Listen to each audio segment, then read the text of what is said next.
Hello friends, welcome back to Pragati Mantra classes. My name is Shivangi Agarwal. So students, जैसा कि हम लोगों ने प्रीवियस लेक्चर में पढ़ा था किसके बारे में, साधारण ब्याज के बारे में, और आज के वीडियो लेक्चर में हम लोग देखेंगे कंपाउंड इंटरेस्ट के बारे में, यानी कि चक्रवर्ती ब्याज के बारे में। अभी पहले हम चक्रवर्ती ब्याज को समझेंगे, उसके बाद हम देखेंगे कि आखिर साधारण ब्याज में और चक्रवर्ती ब्याज में क्या बेसिक डिफरेंस होता है, उसके बारे में बात करेंगे। तो सबसे पहले हम बात कर लेते हैं आज के टॉपिक की, यानी कि CI, जिसको हम बोलते हैं कंपाउंड इंटरेस्ट,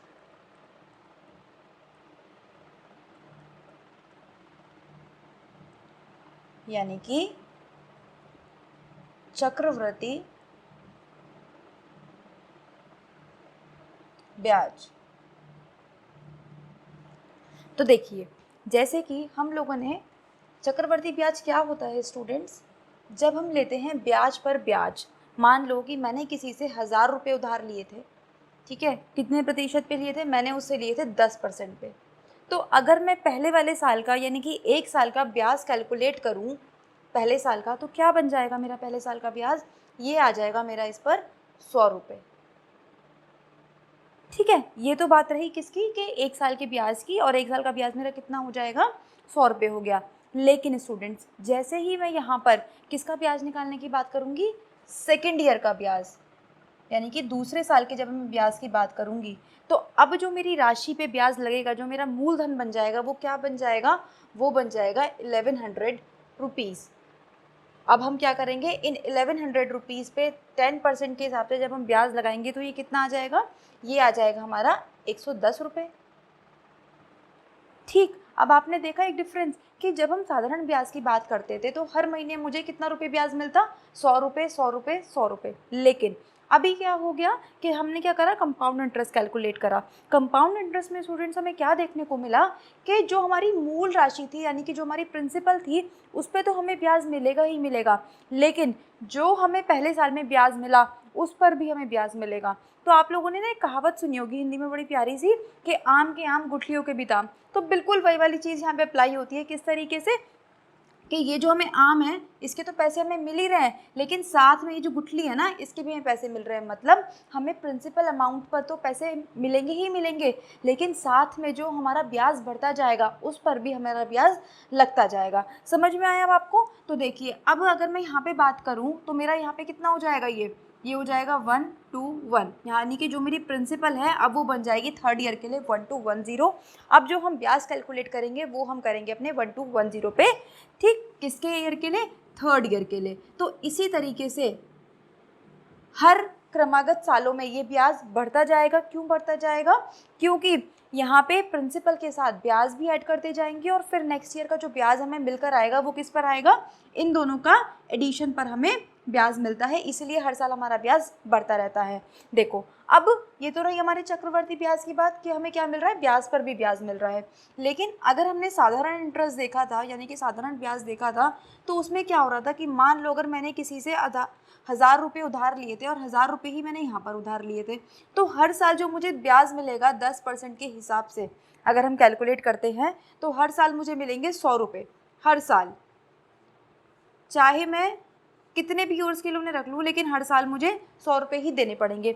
लेकिन अगर मैंने CI को ऐसे ही कंसेक्यूटिव 4 सालों के लिए रख लिया, तो मुझे हर महीने पे अलग अलग ब्याज देना पड़ेगा। क्यों, क्योंकि पहले महीने पे मैंने दिया 100 रुपीज़ ब्याज, तो अब जो मेरा प्रिंसिपल है वो कितना हो गया, 1100। अब मैं इस 1100 पे ब्याज दूंगी दूसरे साल का, तो वो कितना हो जाएगा, वो हो जाएगा 110 रुपये, और ये 110 रुपये मिलके फिर से क्या बन जाएगा हमारा, 1210 रुपीज़।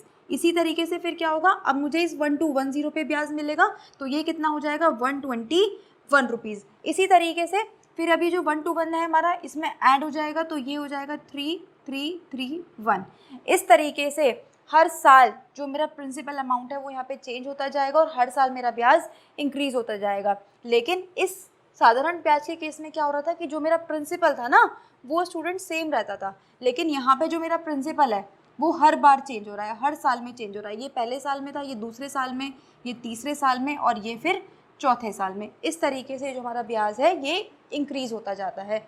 तो अब आपको शायद बात समझ में आ रही होगी कि अगर हम किसी को चक्रवर्ती ब्याज पर पैसे देते हैं या फिर लेते हैं तो हमें ज़्यादा ब्याज देना पड़ेगा अगर हम किस पे लेते हैं, चक्रवर्ती ब्याज पे लेते हैं। और ध्यान रखिएगा जो बैंक वगैरह होते हैं ये किस प्रोसेस पर काम करते हैं, ये ज़्यादातर हमारे चक्रवर्ती ब्याज पर ही काम करते हैं। जब हम इन्हें पैसे देते हैं बैंक में रखने के लिए, जब हम इनकी एफडी करवाते हैं, फिक्स डिपॉजिट करवाते हैं या बैंक में सेविंग्स डालते हैं तो भी हमें चक्रवर्ती ब्याज के अनुसार ही ब्याज मिलता है। और जब हम इनसे लोन वगैरह लेते हैं तभी भी हमें जो ब्याज इन्हें देना पड़ता है वो भी हमें चक्रवर्ती ब्याज के अनुसार ही देना पड़ता है। ठीक है, तो ये तो बात रही हमारी किसकी, सीआई की और एसआई की। लेकिन अब यहाँ पे एक बात है जो अभी तक यूज़ में नहीं थी लेकिन अब हमारे क्वेश्चंस में यूज़ में आना शुरू हो जाएगी। किस तरीके से, देखो ये जो ब्याज की दर थी अभी तक हमने जितने भी क्वेश्चंस में देखी वो क्या थी, वो 1 साल की थी, यानी कि पर एनम हम उसको कैलकुलेट कर रहे थे, 1 साल के लिए हम उसको कैलकुलेट कर रहे थे। लेकिन अब अगर मान लीजिए कि ये जो हमारा पर एनम है ये किस में कन्वर्ट हो जाए, मान लीजिए कि 6 मंथ्स में कन्वर्ट हो जाए या फिर क्वार्टर में कन्वर्ट हो जाए, मतलब कि ये छमाही में चला जाए या फिर तिमाही में चला जाए या फिर 1 मंथ का अगर वो हमसे निकलवाने के लिए बोले तो क्या तभी भी ये पैटर्न फॉलो होगा, तो नहीं, तब ये पैटर्न फॉलो नहीं होगा। अभी हम देखेंगे ऐसा क्यों है, उसके बारे में भी हम जानेंगे। लेकिन उससे पहले अभी हम जानते हैं कि कंपाउंड इंटरेस्ट का फॉर्मूला क्या होता है। जिस तरीके से सिंपल इंटरेस्ट का फॉर्मूला हमने देखा था ब्याज निकालने का, क्या, P into R into T into 100, इसी तरीके से हम देखेंगे अब CI का फॉर्मूला। और स्टूडेंट्स अभी अगर आप प्रीवियस ईयर पेपर उठा के देखोगे अपने BTC के तो आपने एक जगह तो इतना सिंपल देखा था, एक क्वेश्चन आया हुआ था, आई थिंक 2017 या फिर 18 का है वो, कि आपसे केवल क्या पूछा गया था, कंपाउंड इंटरेस्ट का फॉर्मूला, यानी कि आपसे बोला गया था कि चक्रवर्ती ब्याज का सूत्र बता दीजिए और इसमें जो P है, R है, T है, I है, ये सब क्या चीज़ें होती है ये हमें बता दीजिए। तो हर एक चीज़ को, हर एक बेसिक कॉन्सेप्ट को आपको बहुत ध्यान से समझना है क्योंकि हमें नहीं पता कि क्वेश्चन कितना बेसिक आ जाए। हम तो सोच के चलते हैं कभी कभी कि क्वेश्चन हाई लेवल का आएगा, हम लोगों ने बहुत अच्छी तैयारी कर ली, लेकिन उसके चक्कर में ना हम बेस को पढ़ना भूल जाते हैं, बहुत ईजी वाली चीज़ों को पढ़ना भूल जाते हैं और क्वेश्चन कई बार वहीं से आ जाता है। तो इसीलिए आपको हर एक चीज़ पे ध्यान देना है, हर एक टर्मिनोलॉजी पे ध्यान देना है कि कौन सा लेटर किस चीज़ को डिनोट करता है, क्या शो कर रहा है, इन सब चीज़ों के बारे में अभी हम देखेंगे। तो अब देखिए जो हम कंपाउंड इंटरेस्ट को कैलकुलेट करने के लिए फॉर्मूला यूज़ करते हैं वो होता है A is equal to P 1 plus R by 100 into power में N, ये होता है इसका फॉर्मूला। लेकिन अब आपको इस फॉर्मूले को देखकर लग रहा होगा कि अरे इंटरेस्ट तो इसमें कहीं पे हमने निकाला ही नहीं है, हमने तो यहाँ पे क्या कैलकुलेट कर दी, अमाउंट कैलकुलेट कर दी। लेकिन अगर आपको ध्यान हो तो प्रीवियस लेक्चर में हमने एक और चीज़ देखी थी कि ये जो मिश्रधन होता है, यानी कि जो अमाउंट होती है, ये किसके बराबर होती है, प्रिंसिपल प्लस इंटरेस्ट, यानी कि मिश्रधन बराबर मूलधन अगर उसमें मूलधन में हम क्या जोड़ दें, ब्याज जोड़ दें, तो हमें क्या मिल जाता है, मिश्रधन मिल जाता है। तो पहले हम ये वाला फॉर्मूला यूज़ करेंगे ताकि हम अपना अमाउंट निकाल सके और फिर अमाउंट और प्रिंसिपल की हेल्प से हम क्या कैलकुलेट कर लेते हैं, हम अपना ब्याज कैलकुलेट कर देते हैं। और ये जो ब्याज आता है यहाँ पर हमारा इस फॉर्मूले से, वो कौन सा आता है, ध्यान रखिएगा, वो होता है चक्रवर्ती ब्याज। अभी आपको खुद डिफरेंस समझ में आ जाएगा कि इस फॉर्मूले को साधारण ब्याज में कब यूज़ करना है और इसी फॉर्मूले को हमें चक्रवर्ती ब्याज में कब यूज़ करना है, ये सब चीज़ आपको क्लियर हो जाएंगी। लेकिन उससे पहले एक बार देख लेते हैं इनके नाम कि ए क्या होता है हमारे पास। तो ए होता है अमाउंट, यानी कि मिश्रधन। फिर पी होता है हमारे पास प्रिंसिपल, यानी कि मूलधन। यहाँ से क्वेश्चन आया हुआ है आपके एग्जाम में, इसीलिए मैं आपको ये दोबारा से एक बार रिपीट करवा रही हूँ क्योंकि मैं नहीं चाहती कि आपका कोई भी क्वेश्चन एग्जाम में छूटे। आर से होती है हमारी रेट या फिर दर, और ध्यान रखना वहाँ तो हमने टी को टाइम लिया था, समय लिया था, यहाँ पे आपको कई बार एन भी देखने को मिल जाता है, टी भी देखने को मिल जाता है, या कोई भी आपको एक वेरिएबल है एक तरह का, मतलब एक तरह की कैसी राशि है, चर राशि है, तो यहाँ पे आप कुछ भी डिनोट कर सकते हो, लेकिन इसका मतलब क्या होता है, इसका मतलब टाइम ही होता है। तो एन आ जाए या टी आ जाए, इन दोनों का मतलब क्या है, हमारे पास समय है। और आई क्या है यहाँ पे, आई है हमारे पास ब्याज। अब ध्यान रखिएगा, आपको खुद कॉमन सेंस लगाना है कि अगर आपसे वो सिंपल इंटरेस्ट के बारे में पूछ रहा है तो यहाँ पे आप साधारण ब्याज लिख कर आएंगे। अगर आपसे क्वेश्चन में कंपाउंड इंटरेस्ट के यानी कि चक्रवर्ती ब्याज के बारे में पूछा गया है तो आप यहाँ पे चक्रवर्ती ब्याज लिख कर आएंगे। ये डिपेंड करता है कि एग्जामिनर ने आपसे क्वेश्चन क्या पूछा है। मान लीजिए कि आपने 8,000 रुपये किसी से उधार लिए, ठीक है, कितने परसेंट पर लिए, मान लीजिए कि 5% पर लिए, और कितने वर्ष के लिए लिए, 2 वर्ष के लिए लिए, ठीक है। अब आपसे क्वेश्चन में बोला गया है कि भाई आपके पास ये 3 चीज़ें हैं, ये प्रिंसिपल है आपके पास, ये रेट है और ये टाइम है, आप मुझे चक्रवर्ती ब्याज निकाल के दिखा दो कि इसमें चक्रवर्ती ब्याज कितना आएगा। तो देखिए किस तरीके से कैलकुलेट करेंगे, इन्हीं फॉर्मूलेज का यूज़ करते हुए। और यहाँ पे जो ब्याज हमसे लिया जा रहा है वो है कंपाउंडेड एनुअली, यानी कि पूरे वर्ष भर के अकॉर्डिंग हमसे ब्याज लिया जा रहा है, ठीक है। या तो यहाँ पे कंपाउंडेड एनुअली लिखा आ जाए या फिर पर एनम लिखा हुआ आ जाए, एक ही बात है, या फिर वो बोल दे वर्ष भर के लिए, ठीक है, पूरे साल के लिए, 12 महीनों के लिए, तो भी हम इसी तरीके से कैलकुलेट करेंगे, इसी सिंपल फॉर्मूले का यूज़ करते हुए। तो पहले चलिए वैल्यू पुट करते हैं। तो ए हमें निकालना है, यहाँ पे पी हमारे पास है 8,000, देन 1, आर कितना है हमारे पास 5%, फिर 100, और टाइम कितना दिया हुआ है हमें 2 वर्षों का, तो यहाँ पे हम लिख देंगे 2। अब चलो इसको सॉल्व करते हैं। तो कैसे सॉल्व कर सकते हैं, देखो ध्यान से, ये इसको भी ब्रैकेट के बाहर है, इसको हम ऐसे ही छोड़ देंगे, क्योंकि हम जानते हैं जब हम बोर्ड मास लगाते हैं तो हम सबसे पहले ब्रैकेट को सॉल्व करेंगे। तो ब्रैकेट में अब मुझे दिखाई दे रहा है कि ये मेरा कैंसिल आउट हो सकता है, तो मैंने इसको कैंसिल आउट कर दिया। हम बिना कैंसिल आउट करे भी इसको सॉल्व कर सकते थे। ये आपका जाएगा कितना टाइम्स, ये चला जाएगा आपका 20 टाइम्स। तो यहाँ पे आ गया 1/1 + 20 की पावर 2। अब देखो हमें यहाँ पे क्या करना पड़ेगा, एलसीएम लेना पड़ेगा। एलसीएम लेंगे तो ये आ जाएगा हमारा 20 और 20 + 1, क्रॉस मल्टीप्लाई करा है सिंपली, कुछ नहीं करा फिलहाल यहाँ पे। अब देखिए सॉल्व करेंगे, ये हो जाएगा 20, ठीक है। अब देखो यहाँ पे इसकी घात कितनी है, इसकी घात हमें दी हुई है 2, यानी कि पावर हमें दी हुई है 2, तो यानी कि हमें इसको रिपीट करना पड़ेगा 2 बार। अगर यहाँ पे 3 बार होता तो हम इसी चीज़ को 3 बार लिख देते, 10 बार होता तो हम इसी वैल्यू को 10 बार रिपीट कर देते, ठीक है। अब देखिए सॉल्व करना है, 0 से 0 कैंसिल, 0 से 0 कैंसिल, 2 से काटेंगे 40 टाइम्स, 2 से काटेंगे इसको 20 टाइम्स। अब 21 की मल्टीप्लाई करेंगे तो ये होता है इसका स्क्वायर 441 × 20, करेंगे इसको सॉल्व 0 2 8 8। अब ध्यान रखना, कई बार स्टूडेंट्स गलती करते हैं कि अपना आंसर यहीं पे छोड़ जाते हैं और उन्हें लगता है कि ये हमने ब्याज कैलकुलेट कर दिया। आप खुद थोड़ा सा सोच के देखिए कि 2 साल में क्या प्रिंसिपल से ज़्यादा हमें ब्याज मिल सकता है? क्या हो सकता है कि जो हमारा ब्याज है वो हमारे मूलधन को ही क्रॉस कर जाए केवल और केवल 2 साल में? ऐसे तो आप सोच के देखो, अगर ऐसा हो जाता तो हम लोग कितने अमीर बन जाते।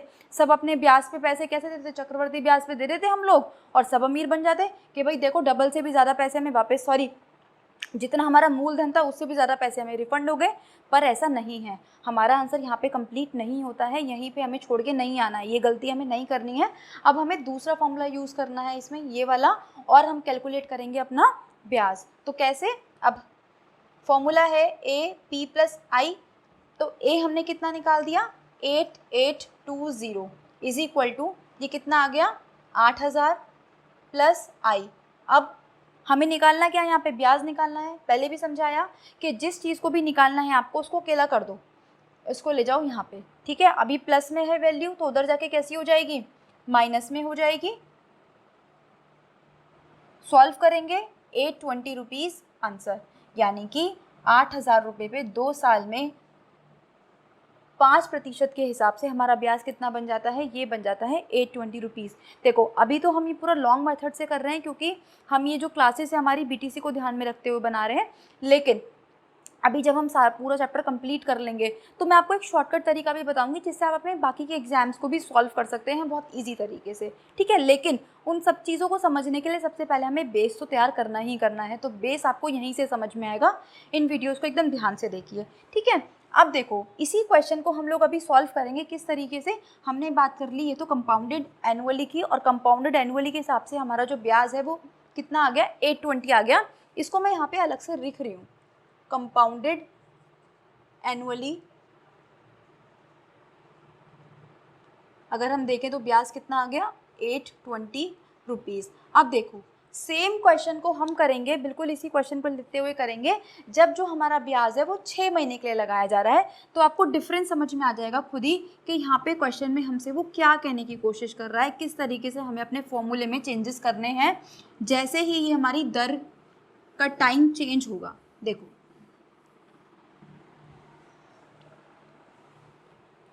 मान लीजिए अब ये जो हमें ब्याज की दर दी हुई है ये हमें 6 महीने वाली दी हुई है, यानी कि छमाही। अब देखो आपको क्या करना है, किस तरीके से करना है समझो। हमारे पास टोटल महीने कितने होते हैं, टोटल मंथ कितने होते हैं 12, ठीक है। अब ये क्या कर रहा है कि हम 6 महीने पे तो एक बार ब्याज लेंगे और 6 महीने पे एक बार ब्याज लेंगे।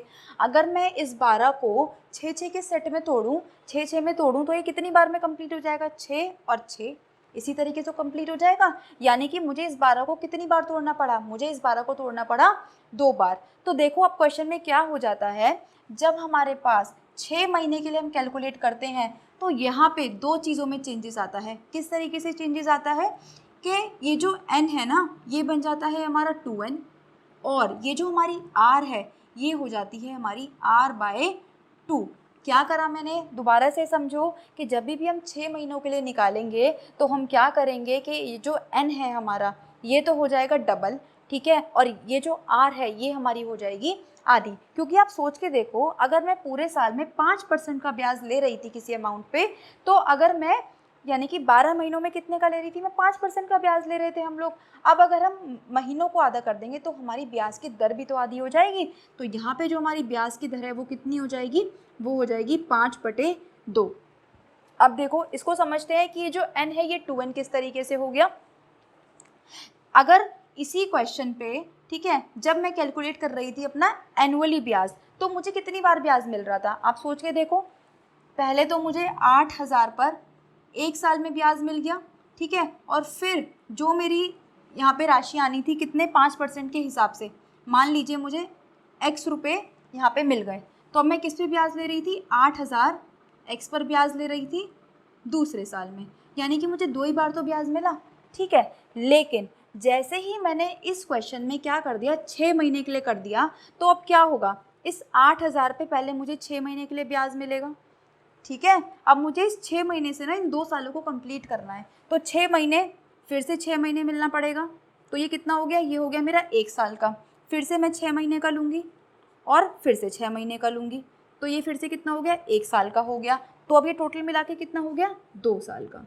इसीलिए स्टूडेंट्स, इसीलिए हम ये जो n है ना इसको डबल कर देंगे, किस केस में, 6 महीने के केस में। दोबारा देखो, हो सकता है कि जो स्टूडेंट्स पहली बार इसको देख रहे हो उनको थोड़ा कन्फ्यूज़न हो रहा हो, बट एक बार कोई नहीं, हम इसको दोबारा देखेंगे, एकदम सारी चीज़ें क्लियर करते हुए चलेंगे।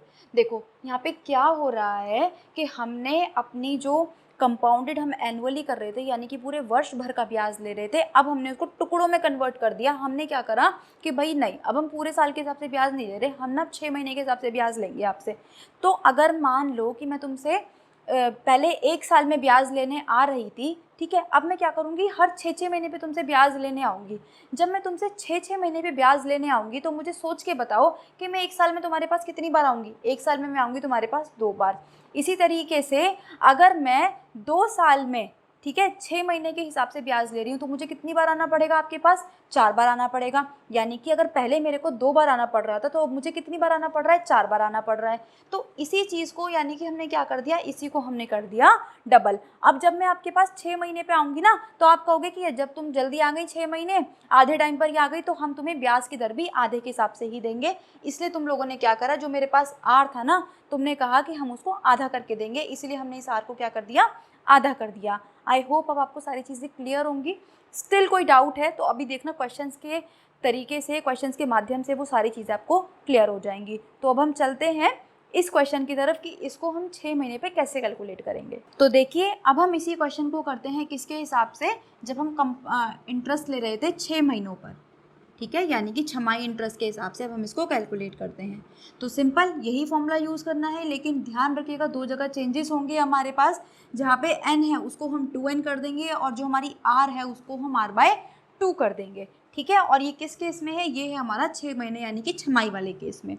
तो पुट करते हैं values, a is equal to 8000 then 1 plus r by 2 into 100 by 2n।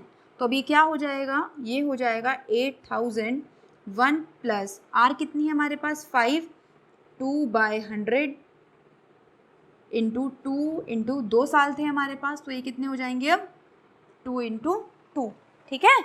अब देखिए फिर से वही 20, ठीक है जी। तो ये हो जाएगा आपके पास 8000 और ये हो जाएगा 1 प्लस 1/40 इंटू, यहाँ पे पावर हो जाएगी हमारी पास 4, यानी कि अब हमें इसे कितनी बार खोलना पड़ेगा, 4 टाइम्स खोलना पड़ेगा। फिर से वही मैंने करा है, बस इसका एलसीएम लिया है, सॉल्व करेंगे।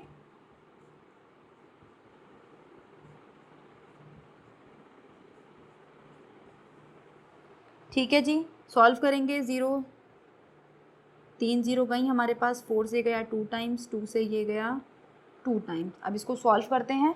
तो स्टूडेंट्स जब हम इसको कैलकुलेट करेंगे, इन सब की मल्टीप्लाई करके हम इसको डिवाइड करेंगे, तो ये आ जाएगा हमारा अप्रॉक्सीमेटली 8830.5 रुपीज़। तो ये हमारे पास क्या मिल गया, हमें ये मिल जाता है हमारा अमाउंट, यानी कि मिश्रधन किस पे मिल गया, मिश्रधन 8000 रुपये पे मिल गया। जब हमने क्या करा, 5% दर से 6 छमाही पर हमने ब्याज लिया, कितने साल के लिए, 2 साल के लिए हमने ब्याज लिया, तो ये आ गई हमारी अमाउंट। फिर से लेकिन ये तो हमारे पास अमाउंट आया है, अब हमें क्या कैलकुलेट करना था, हमें तो निकालना है चक्रवर्ती ब्याज। तो चक्रवर्ती ब्याज को निकालने के लिए फिर से हम ये वाला फॉर्मूला अप्लाई करेंगे, और ये क्या हो जाएगा, a is equal to p plus I लगाएंगे, तो ये हो जाएगा 8830.5 is equal to 8000 plus I. तो फिर से वही हम माइनस करेंगे, तो ये आ जाएगा आपके पास 830.5 रुपीज़ इज इक्वल टू आई। तो अब आप यहाँ से ध्यान लगा सकते हो कि जब अगर हम कंपाउंडेड एनुअली कर रहे थे, यानी कि वर्ष भर के लिए ब्याज ले रहे थे, तो हमारे पास आ रहे थे 820 रुपीज़। लेकिन जैसे ही हमने इसको छमाही कर दिया, यानी कि हम हर 6 महीने पे आने लगे ब्याज लेने, तो क्या हो गया, हमारी जो ब्याज था वो बढ़ गया। अब आप इस चीज़ को समझ सकते हो कि जैसे जैसे हम अपने महीनों की कम करते जाएंगे संख्या को, तो क्या होता जाएगा, जो हमारा ब्याज एक तरह से हमें बढ़ के मिलने लगेगा। जैसे कि मान लो अभी हम क्या कर रहे थे, 12 महीने में एक बार आपसे ब्याज ले रहे थे, लेकिन अगर आप सोच के देखो कि चक्रवर्ती ब्याज अब हम हर महीने लगाने लगे, ठीक है, यानी कि एक साल में कोई आपसे 12 बार आने लगे ब्याज लेने के लिए, तो ये अमाउंट हमारी कितनी बढ़ जाएगी, ठीक है। तो अभी हम एक एक करके सब देखेंगे कि अगर हम छमाही ले रहे हैं तो कितना होगा, ठीक है। अभी इसी क्वेश्चन में हम सेम टू सेम कैलकुलेट करेंगे कि अगर हम ले रहे हैं क्वार्टरली ब्याज तो कितना हो जाएगा, यानी कि अगर हम ले रहे हैं तिमाही तब कितना हो जाएगा, ठीक है। अब हम चलते हैं क्वार्टरली की तरफ, तो इसको फिर से नोट कर लेते हैं ताकि हमें कंपैरिजन करने में आसान रहे। तो छमाही पे कितना मिल रहा है हमें, 830.5 रुपीज़। अब देखो, अब सबसे पहले ये समझो कि जब हम तिमाही लेंगे तो हमारे पास फॉर्मूले में क्या चेंजेस आएंगे, ठीक है। तो फॉर्मूले में क्या चेंजेस आएंगे, देखो फिर से वही देखो, टोटल महीने कितने हमारे पास, टोटल महीने हमारे पास 12 है ना। अब देखो हमें क्या इसको कन्वर्ट करना है, 3 के उसमें तोड़ना है हमें, ठीक है। अब बताओ कि मैंने 3 एक बार ले लिया, 3 और 3 6, 6 और 3 9, 9 और 3 12। तो यानी कि जब अगर हम तिमाही महीनों पे हम क्या लेंगे, ब्याज लेना शुरू करेंगे, तो मुझे एक साल में आपके पास कितनी बार आना पड़ेगा, मुझे एक साल में आपके पास आना पड़ेगा 4 बार। तो अब क्या होगा, ये जो मेरा n है, यानी कि जो मेरा टाइम है वो क्या हो जाएगा 4n, ठीक है। अब अगर मैं आपसे हर 3 महीने पे आ रही हूँ और 4 बार आ रही हूँ एक साल में आपके पास, तो जो मेरी r है ना स्टूडेंट्स, वो हो जाएगी r/4। आई होप आपको अब चीज़ें समझ में आ रही होंगी कि जब हम 6 महीने पे ब्याज कैलकुलेट कर रहे थे, यानी कि मैं आपके पास कितनी बार आ रही थी साल में मिलने के लिए, आपसे 2 बार आ रही थी, तो हमने क्या कर दिया, इसको डबल कर दिया और इसको आधा कर दिया। अब क्या हो रहा है कि मैं साल में आपके पास 4 बार आ रही हूँ आपसे मिलने के लिए, तो हमने क्या कर दिया, इसको हमने 4 गुना कर दिया और इसको हमने 4 से भाग कर दिया। अब इसी तरीके से समझो कि अगर मैं हर महीने आपके पास ब्याज देने आने लगूँ तो क्या होगा, ये जो मेरा n है ना स्टूडेंट्स, ये बन जाएगा 12n, और ये जो मेरी r है ये हो जाएगी r/12। अब आपको शायद चीज़ें समझ में आ रही होंगी। अब आपको कोई सा भी महीना दे दे वो उठा के, अब कंफ्यूज होने की आपको बिल्कुल भी ज़रूरत नहीं है, ठीक है जी। तो इसी तरीके से बस हमें सॉल्व करके देख लेना है कि हम कैसे निकाल रहे हैं सारी चीज़ों को। तो देखो अब हम क्या करेंगे स्टूडेंट्स कैलकुलेट, अब हम करेंगे कैलकुलेट इसको क्वार्टरली के लिए यानी कि 3 महीनों के लिए। तो फॉर्मूला हमारे पास बेसिक जो फॉर्मूला है वो यही रहेगा, बस आपको यहाँ पे 2 जगह चेंजेस करने हैं, ठीक है। तो यूज़ करते हैं इस फॉर्मूले को, पुट करते हैं वैल्यूज़। तो यहाँ पे आ जाएगा 8001 प्लस R/4 इंटू 100 और यहाँ पे हो जाएगा 4n। अब ये हो जाएगा 1 प्लस R कितना है 5, यहाँ पे कितना है 4 इंटू 100 और यहाँ पे हो जाएगा 4 इंटू 2। अब ये हो जाएगा हमारे पास 8000, फिर से वही सॉल्व करेंगे इसको, तो ये आ जाएगा हमारे पास 20 और ये हो जाएगा 1/80 की पावर 8, 8000 और ये हो जाएगा 81/80 की पावर 8। अब आपको लग रहा होगा इसको 8 बार हम कैसे ओपन करें, तो ध्यान रखना इस टाइप के क्वेश्चंस आपसे नहीं पूछे जाएंगे कि आपको यहाँ पे 8 टाइम्स ओपन करना पड़े। लेकिन जब हम इसका CI का एडवांस क्लास अपना करेंगे तो उसमें मैं आपको समझा दूंगी कि कैसे हम क्वार्टरली के लिए भी हम किस तरीके से कैलकुलेट कर सकते हैं 2 साल का ब्याज। अभी आप इसको बस समझिए, यहाँ तक इसको छोड़ दीजिए।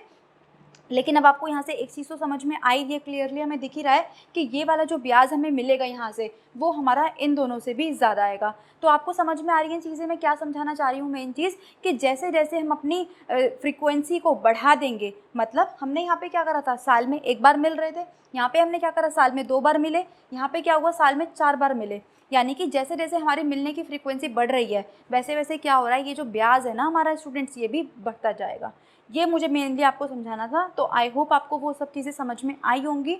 अब नेक्स्ट लेक्चर में हम लोग क्या करेंगे, नेक्स्ट लेक्चर में हम लोग CI से रिलेटेड क्वेश्चंस भी करेंगे और हम क्या करेंगे SI और CI को एक साथ यूज़ करेंगे कि एक क्वेश्चन में कैसे आप CI और SI को यूज़ कर सकते हैं, कैसे दोनों फॉर्मूलेज को अप्लाई करके अपने क्वेश्चंस को सॉल्व करेंगे। और फिर से वही मेथड हम यूज़ करेंगे कि हम बेसिक से लेके पूरा एडवांस वर्जन तक जाएंगे, ताकि ना केवल BTC बल्कि आपके और भी कॉम्पिटिटिव एग्जाम हमारे वीडियो से कवर हो जाएं।